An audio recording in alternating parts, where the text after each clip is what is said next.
Society calls this being picky, antisocial, or overreacting. But science calls it something completely different.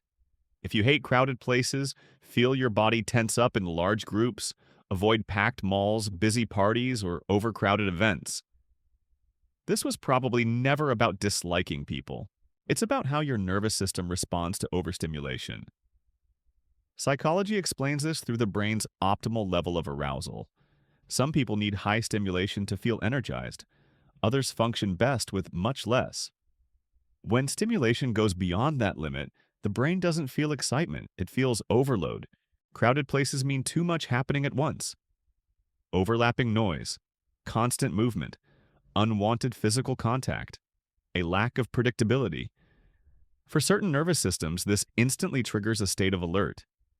It's not drama, it's biology.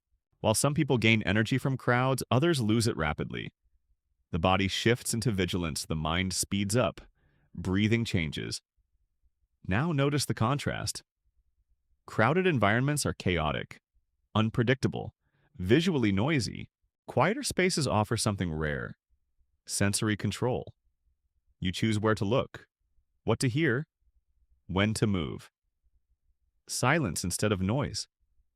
Space instead of pressure. Your own rhythm instead of external demand. And here's a rarely discussed fact. Research in personality psychology shows that people who are more sensitive to stimulation tend to have higher emotional awareness, stronger empathy, and deeper cognitive processing. They notice nuances others miss.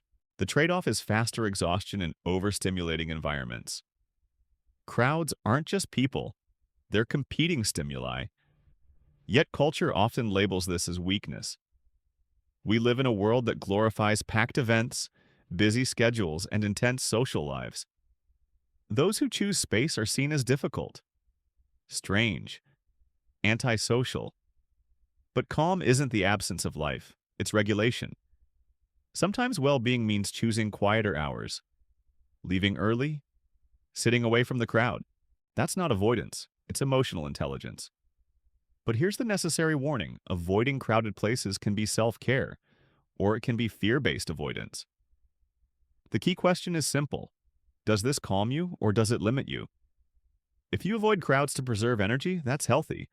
But if fear begins shrinking your life and blocking meaningful experiences, it's worth looking deeper. Self-awareness means knowing when to protect the nervous system and when to strengthen it. You might recognize small habits: choosing the seat farthest away, noticing exits, exhaling deeply when you find open space. That's not paranoia, it's self-regulation. You're not broken. You just have a brain that prefers clarity over chaos, space over pressure, presence over excess. If you relate to this kind of mind, subscribe to the channel. Here, psychology explains what common sense often judges incorrectly. And now, one final question. Are people who hate crowded places socially weak? Or are they simply listening to signals most people ignore? The next video will make this even clearer.